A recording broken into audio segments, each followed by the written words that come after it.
Ever watched those viral transformation videos and thought they were impressive? Wait until you see what happens when divine power meets real-life problems. We're not talking about simple makeovers, we're talking about moves so powerful they make your favorite social media trends look like child's play. In the next few minutes, you'll discover how someone fed thousands without a single food delivery app. The most incredible walk ever taken makes parkour look boring. A transformation that makes every before and after post look amateur. And stick around until the end because I'm giving you my complete guide to accessing this same power in your everyday life. You know that moment of panic when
what might be history's most incredible makeover story.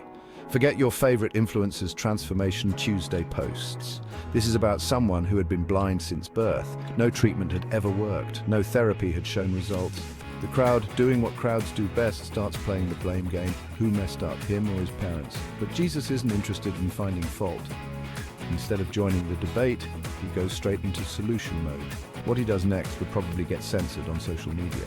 He makes mud with his saliva and applies it to the man's eyes. The instructions that follow are simpler than any viral beauty routine. Go wash in the pool of Siloam. That's it. No complex steps, no expensive products, no special techniques. The result? Instant perfect vision. Not partial improvement, not needs more sessions. We're talking complete sight restoration in one go. First time success, no follow-up needed.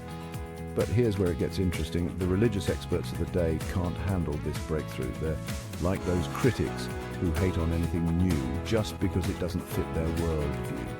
They launch a full-scale investigation, questioning the process. How exactly did this happen? Doubting the results. Are we sure this is the same person? Finding rule violations. This happened on the Sabbath. Even interviewing his parents for fact-checking, but our newly cited friend keeps it real. His testimony is simpler and more powerful than any online review. Look, I don't know about all your rules and theories. All I know is I was blind and now I see. Best transformation ever, real-world application. This isn't just about physical healing. Think about all the areas where we need clear vision today, seeing past our limitations, recognizing opportunities, understanding our purpose, viewing others without prejudice.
Get ready for our